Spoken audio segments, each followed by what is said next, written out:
concluded at this point is people are very good at staying focused. They're just focused on the wrong things.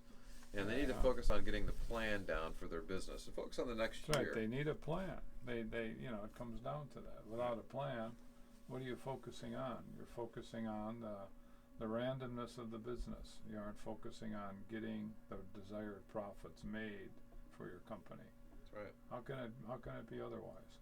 Can't be. So if you as the owner are not in control, know what you're trying to achieve, then the rest of your company's not going to be either. So they'll be reactive just like you're being reactive. And the people in control of your company are going to be either your employees, your customers, or your vendors. All the wrong people. Should be you. Should be you to make sure you're in control of your business. So part of your plan should be figuring out who the right customers are for your business. And who you planning to fire in 2017. Which customers you planning to fire. That should always be part of your plan. Because there's some customers that you've got that aren't the right customers for you.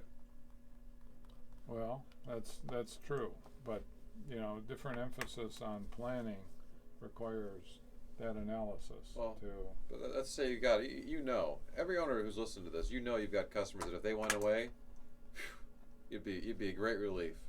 Now, what's keeping them there is maybe they're a big customer in terms of dollars and in terms of sales. But if we do a little analysis like you're talking about, Jack, we find that they're probably not very profitable for you because they're a pain in the butt. They take a lot of your time, a lot of your people's time. All of a sudden, all the time and effort that goes into this, and they aren't fun. They aren't appreciating you. So chances are you aren't really making much money. Or if you are, it's not worth it at that standpoint. Yeah, a lot of people have trouble making that decision, but it's one of those decisions that once made, hey, why did I do this? A long time ago. Well, if I have no plan in place to grow my sales or to find new customers, well, think how much time and effort you're spending with this customer who's the wrong customer, right? So if I can plan that out and lay it out on a piece of paper and say, okay, here's what that looks like. Here's the impact for the next 3 months. If we get rid of that customer, here's what that looks like. You have a client going through that right now. He's been in business for almost 20 years, okay? And the basically the customer he started with is not the right customer.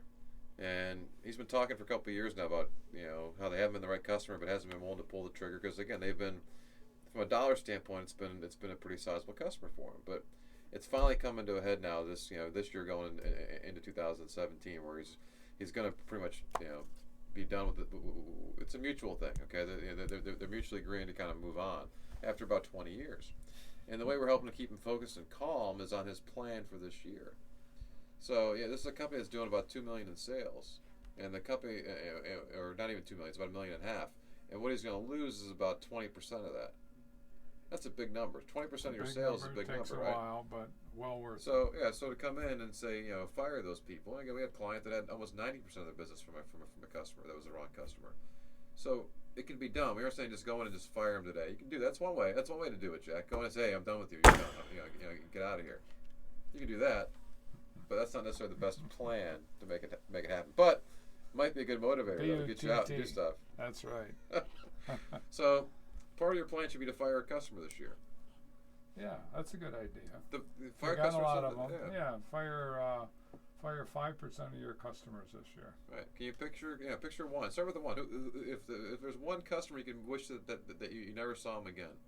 Then you put a marketing plan together to focus on the customers that you do like. Right. I mean, that's what. To be able to replace them, all the time and effort you're putting with that wrong customer, that's where it becomes kind of fun. And one of the best ways we know to fire customers, Jack, how do you raise their prices. Do that? That's right. Keep raising their prices, right? Because if they're willing to pay that, what we call the PIA premium, that's a pain in the ass premium. If they're willing to pay that, which they should be. That's a very useful premium. Yeah, because if they're willing to, chances are somebody else is going to charge it for them too, because they are a pain in the butt end ski. All right. So if you do that, you got to price it to the point where it's worth whatever they're putting you through. So focus on that. But that's one of the fun things you can have with planning is starting to plan those kind of things, and then you plan how to replace them. To your point, Jack, find the customers that are good. Then hey, if I had 5 more of those kind of customers.